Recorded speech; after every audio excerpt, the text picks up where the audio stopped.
Hey guys, it's Mick. Welcome back to more Legend of Zelda and Link to the Past. In the last one, we finished the Eastern Palace, got ourselves some fancy Pegasus boots, and did some exploring of Hyrule to pick up some heart pieces and some items. And in this one, we'll be heading to the next dungeon. But first, there is something I did forget to pick up. This is not it, but I don't remember what this is, so I want to check whatever this is out. It must not be important if I don't remember it, but... Okay, so there's a cavern with some Moldorms here. Cool. Stop dodging my arrows, you jackasses! Can I pick up bombs after I drop them, or is that not until... Yeah, we can do that. Oh god! The Moldorm jumped across! So, what is in here? Take some rupees, but don't tell anyone I gave them to you. Keep it between us, okay? 300 rupees! Cool! So, oh...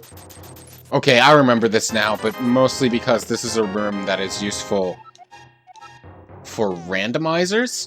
I haven't played a Legend of Zelda Link to the Past randomizer, but I have watched a couple. So yeah, this is a room that's useful for it. Any room with a bunch of chests is useful for randomizers. Anyway, now that that distraction's out of the way, there is something in Northern Hyrule that I missed. That is next to... Damn, I'm low on health. Good thing I have two fairies! That is next to the sanctuary that I want to make sure to go and pick up.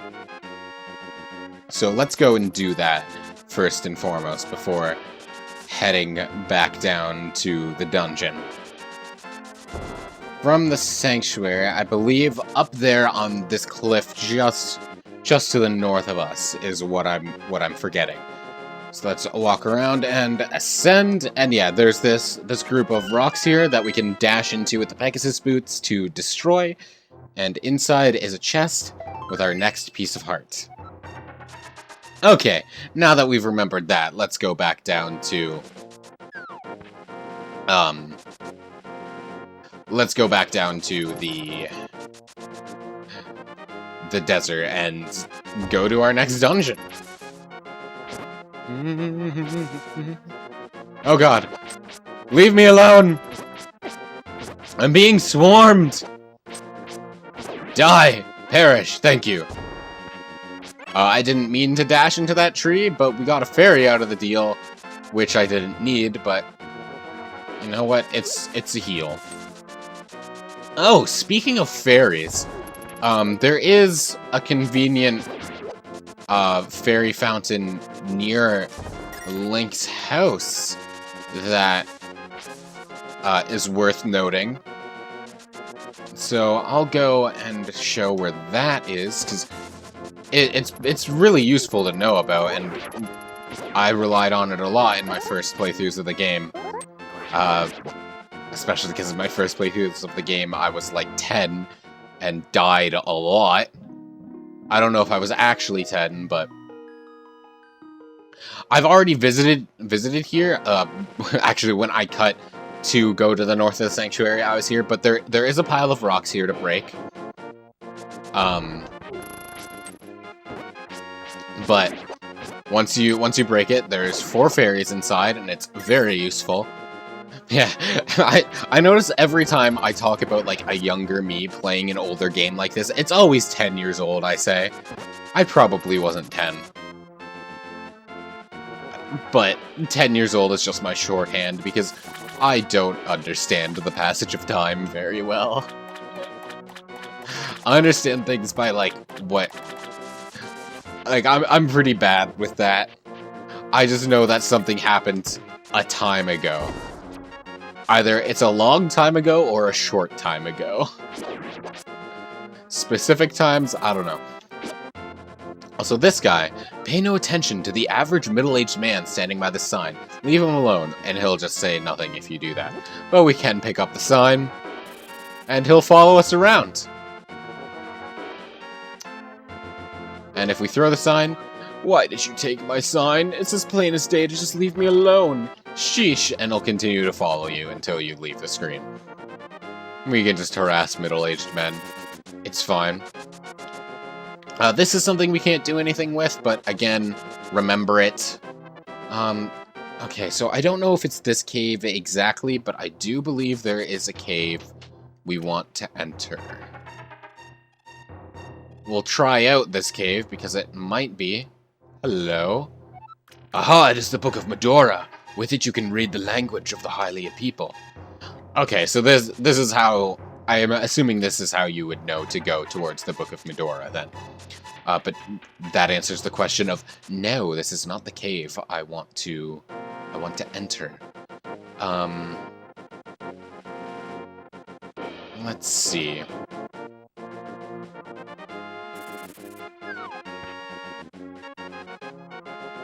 Actually, I'm gonna double check that. It might be that cave. I wasn't looking too closely at the walls, so there might have been something I could bomb in there. So let's check that again. And continue to run into walls. Oh yeah, there's a bombable wall here that I just completely missed. There we go.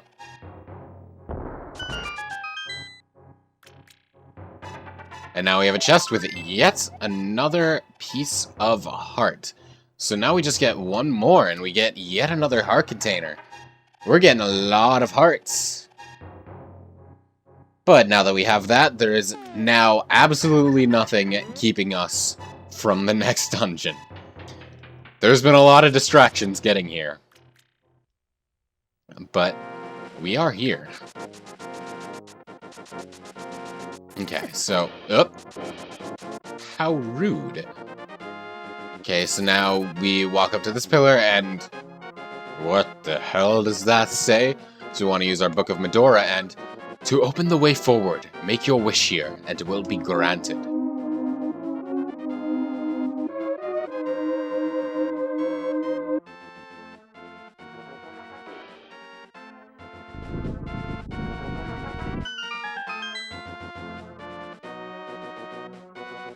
And now we are allowed in, but we are not allowed out.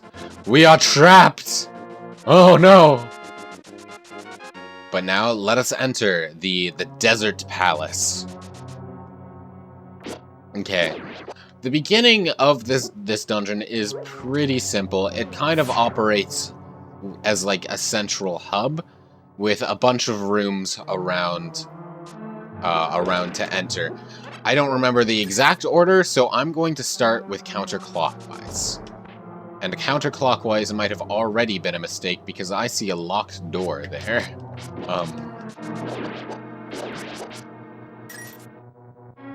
But maybe there's one, yeah, there's another one here that hopefully will give me key. No, this one gives me nothing. This one gives me an exit to the dungeon, but I don't want to exit the dungeon just yet. And that doesn't sound too appealing. Instead, I want to get sniped from behind with a fireball.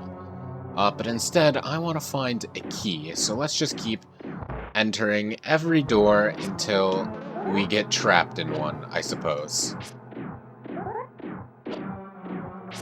I'm trying to spin attack. Stop canceling my spin attack. There we go. Okay, now as they approach, we release, and that'll kill a good chunk of them. And there's nothing in this room. Of course. But we got some healing out of the deal once we finally killed those guys, so I suppose it's fine. Let's pull out our bow. I do have arrows left, yes? Yes, okay. Oh, we can also just use pots for this. And in fact, as long as I do it right, that would be more convenient, but alas, I did it wrong both times. I'm very good at video games, you see. There we go. And now we have the dungeon map. So we can see every room in the dungeon, and... Is there any reason to light these? No. It's a red herring. Okay. Cool. Maybe I should have started from the clockwise motions. Mick, it is I, Sahasrara. You must never fail to find all the treasure in each dungeon. I don't intend to. But yeah, now we have our keys, so we can go all the way back and get smoked by the Beamos, I suppose. Man, Beamos do a lot of damage.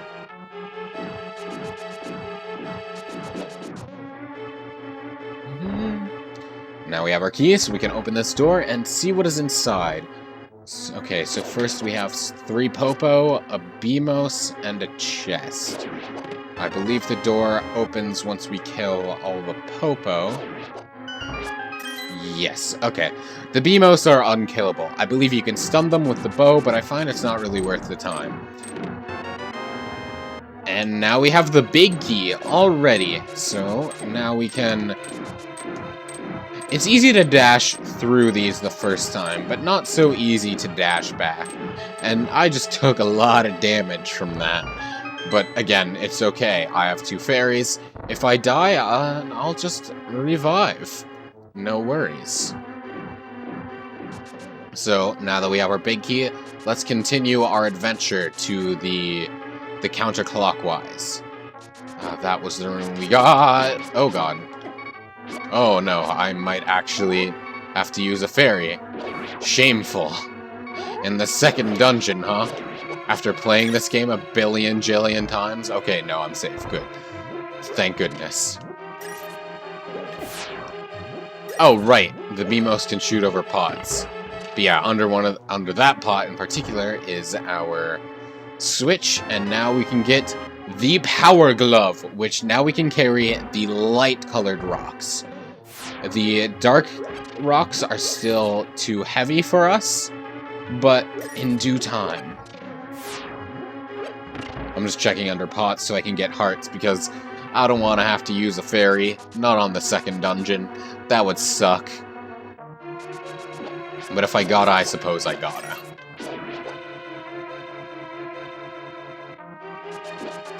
Okay, and I believe, yes, this is the last room. Oh, you know what? No, I won't have to use the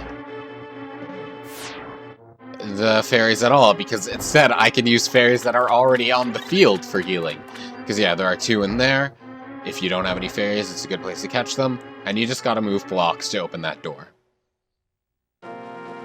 And that is about the halfway point of the dungeon, and we could go north to continue the dungeon immediately, but we want to go south to get our next piece of heart. And thus our next heart container. And now that we have that, we can re-enter the dungeon once again. Hey, one of these blocks is pushable to open the door. And it is that one. One of these rooms. I actually like these rooms a lot. I don't know why. I don't know why I'm staying. You don't need to stay in here. I'm just doing it because I do really like these rooms where there's the floor tiles turn evil and come against you. But the key is in the bottom left jar, so you can grab that and move on and not waste your health like I do. Alternatively, you could stand in a corner and just continuously swing your sword, and eventually they'll run into your sword and break. Like so. And it spawns a death, which is very appropriate given how much damage it did to me because I just refused to move on. I'm almost at rupee cap, which is 999 by the way. So I'm gonna want to go and spend those rupees soon, huh? I should be able to. I will definitely be able to after this dungeon, however. Okay. Alright, this room I'm gonna want to go through and clear through enemies first, because I believe in this one you do need to light all the sconces. Oh lordy. Oh lordy! I just got sniped! Which is unfortunate, but it is okay because I was prepared. But yeah, and there were hearts just right there. Oh, I was wrong. You do not need to light all the torches. Good to know. I believe this is, yeah, this is another one of those rooms. where the ground turns evil.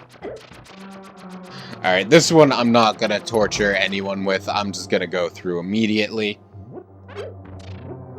And we get another one of these guys, which we can just take care of with simple arrows like so. Okay, now I know for a fact that you do need the torches for this, though. I jumped to the gun, because once you light the torches, the walls begin to move. And that unlocks the boss door. I'm going to equip my bow. And now in here we have these, I forget what they're called, but you want to try and shoot arrows at them as they're coming out of the hole. If you time it right, they'll deal damage. And you want to make sure you're not diagonal from them as they come out of the ground, because they have stones that pop off, and you don't want to get hit by those stones. Alternatively, you can charge up your sword, get up close, and spin attack like that. And honestly, it might do more damage. I'm not sure. But using the arrows is safer because you can keep yourself at a distance. So you're not at the mercy of whichever way they decide to travel. But again, the flip side to that is that they are harder to hit if you don't time it correctly.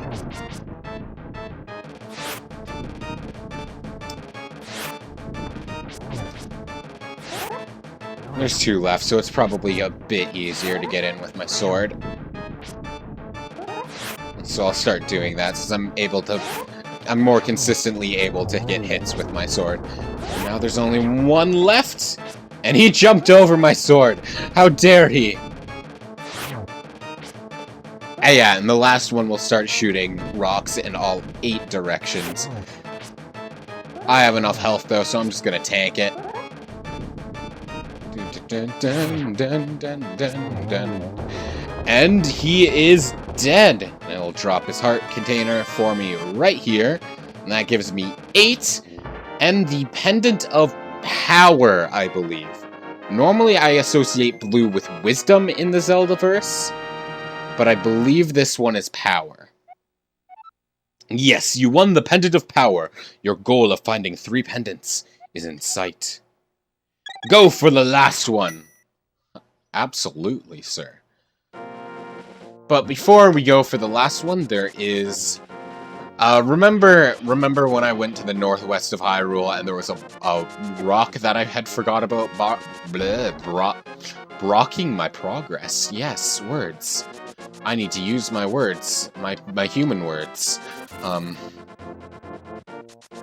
We can lift that now. So now we can go to northwest Hyrule, or northeast Hyrule, and get whatever is there.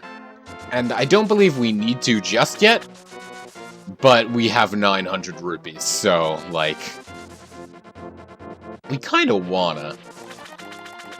Having rupee cap is never fun, because then you keep getting rupees.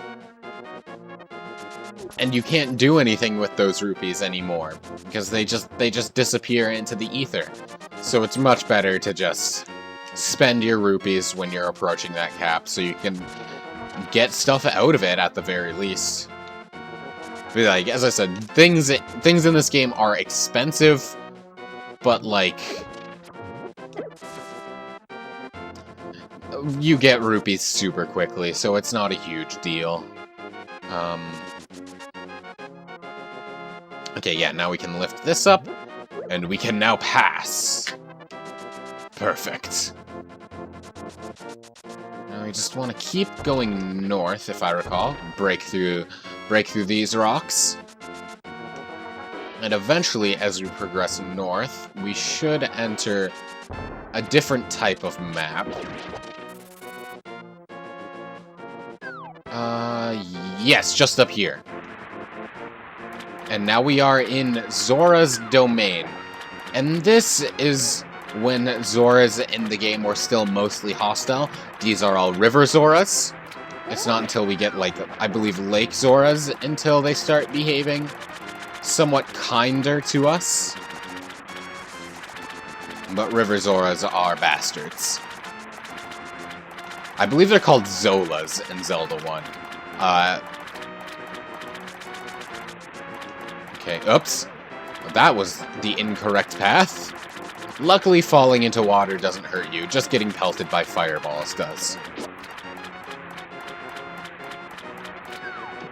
Oh god. I keep accidentally jumping into the water, but that is not what I want to be doing.